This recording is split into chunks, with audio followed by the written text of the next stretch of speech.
Bonsoir à tous. Je sais qu'il y a beaucoup de gens qui attendaient cette vidéo. Donc, le mardi 9 mai, l'audience à Auxerre pour Leroy a eu lieu.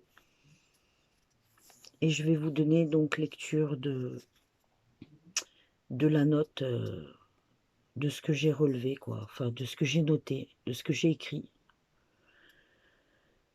Donc, Leroy a été placé pendant 5 ans en foyer, famille d'accueil, placé, déplacé, replacé. Et 5 ans où on aimerait comprendre son état pitoyable, l'état pitoyable de nos enfants lorsqu'on les récupère. Mais personne ne met de mots ni l'explique, le avant, le pendant et ces longues années qui sont des calvaires pour nous et eux. Oui, de longues souffrances et d'angoisse, de qu'est-ce que j'ai fait moi, culpabilité, remise en question. On cherche des réponses sans les trouver. Si nous n'étions pas un parent défaillant aux multiples carences, comme des fois des parents où le placement est justifié, parce que c'est juste mon fils, et vous me demandez de respecter vos lois. Alors lesquelles? Celles de la pire des violences et crimes commis sur nos enfants chéris? 2023, vous me le redonnez. Avec confiance, ce fut vos derniers mots, Madame la juge, après l'audience, dans ce couloir glacial du tribunal où tout se joue, des tragédies pour eux, pour nous, où tout peut s'arrêter en un instant et où tout peut recommencer. Alors je prends aujourd'hui le recommencement, avec espoir et espérance, de construire et réparer les dégâts et les blessures multiples. Si eux n'avaient pas de conscience, moi j'en ai une, et elle me parle. Je l'écouterai pour toujours. Beaucoup de soins, des longs suivis à mettre en place, beaucoup d'amour, de patience et de prière pour réparer mon fils. Parce que je m'en remets aussi à Dieu, et seul Dieu décide. Et seul Dieu a décidé aujourd'hui.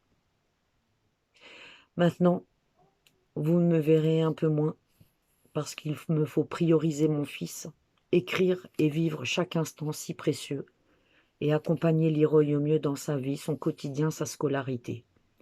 Je remercie du fond du cœur chaque personne qui nous soutient, nous porte. Je remercie aussi ceux qui ont été et ceux qui sont partis de nos vies, car c'est ainsi à chaque circonstance et étape. On doit faire le tri et garder seulement ceux qui nous font avancer et nous font grandir en sagesse et maturité. Chers parents, à tous ceux qui luttaient dur pour retrouver vos enfants, sachez que la roue tournera un jour pour vous, et je vous le souhaite. Gardez espoir, ne vous taisez plus. À toi, mon fils bien-aimé, Leroy Effinger, Leroy le grand combattant, ta maman à tout jamais à tes côtés, à chaque instant. Je t'aime si fort, mon enfant. À vous, mes autres enfants, Célie, Stacy, Richie, Dylan, votre maman vous aime très fort. Voilà, donc j'ai bien réfléchi. Je suis rentrée de cette audience mardi. Déjà, c'était une mission pour y aller. La vidéo, je l'ai écrite. Comme ça, je ne me disperse pas. Mais je voudrais quand même revenir sur 2-3 petites choses. Donc, j'ai remis une conclusion à la juge et j'en ai donné lecture à l'ASE qui était là, avant l'audience et pendant l'audience. Et au début de l'audience, donc, Madame la juge m'a fait savoir qu'elle avait eu information du département qu'il y avait une note qui avait été transmise donc à son cabinet et au parquet concernant des faits de violence d'un veilleur de nuit sur mon fils, qui a donc dénoncé un veilleur de nuit il y a quelques semaines. Donc j'ai demandé il y a quelque temps à Leroy est-ce qu'il était toujours dans l'établissement. Il m'a dit que non. J'avais eu un travailleur social qui m'avait dit qu'ils avaient pris des dispositions. Alors Madame la juge m'a dit qu'elle allait interroger le fichier Cassiopée. C'est la première fois que j'entendais parler de ce fichier. Donc c'est un fichier qui concerne les violences et les délits sur les enfants, pour savoir où en sont bah, des suites pénales s'il y a des signalements en cours, voilà. Donc je veux quand même préciser une chose, c'est que, il y avait des témoins, hein, quand Leroy nous a révélé toutes ces violences. Il y avait moi, sa mère, il y avait mon compagnon, il y avait la grande sœur de Leroy, qui a d'ailleurs fait une attestation et qui a réinterrogé Leroy le lendemain. Eh bien, jusque-là, j'ai pas été entendue, convoquée. Leroy non plus n'est pas convoqué, pas entendu. Et c'est pas normal. Parce que vous vous imaginez bien que si nous, on met des coups de pied dans le dos à nos enfants, qu'on les menace de mort et qu'on leur jette des chaises sur la tête, on va se retrouver en garde à vue et pire, en prison pour de longues années. En plus d'avoir nos droits et notre autorité parentale retirés.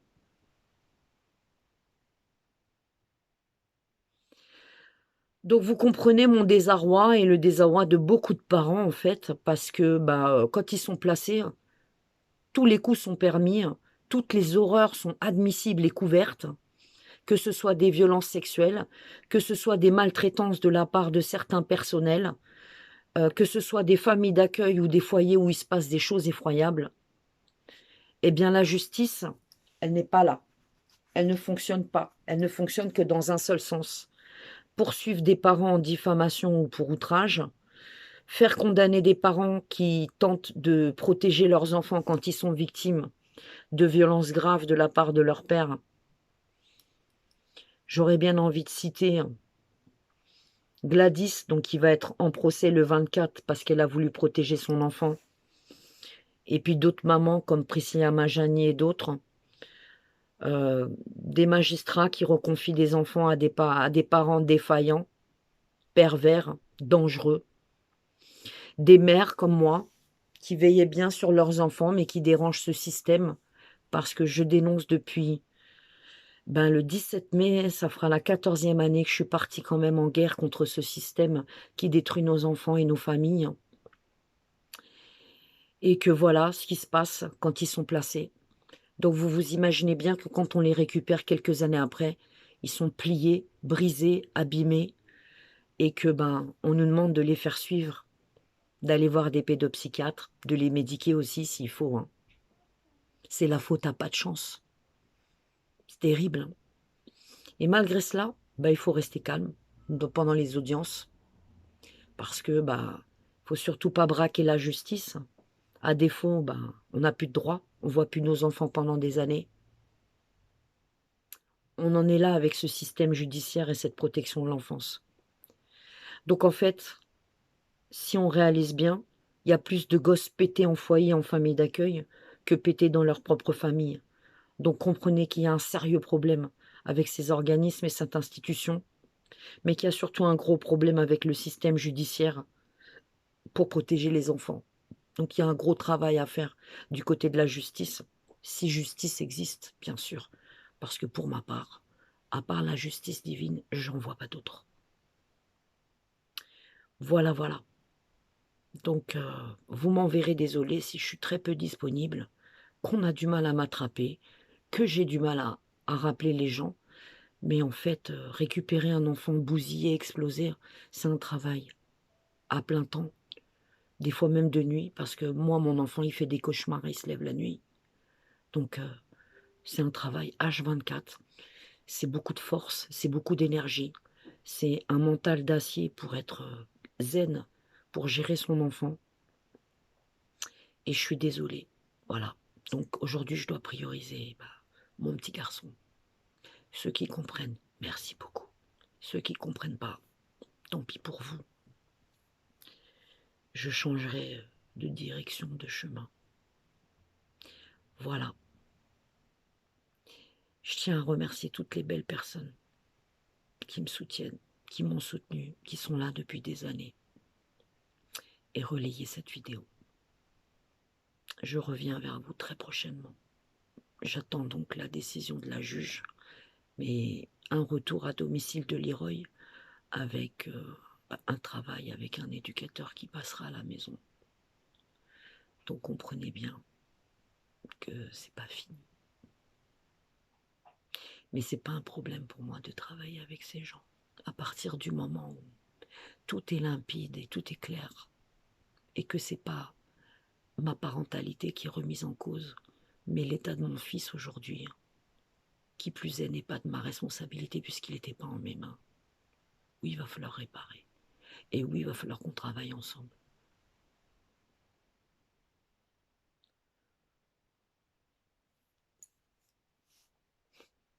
Je m'en remets à Dieu. À bientôt. Soldier la route.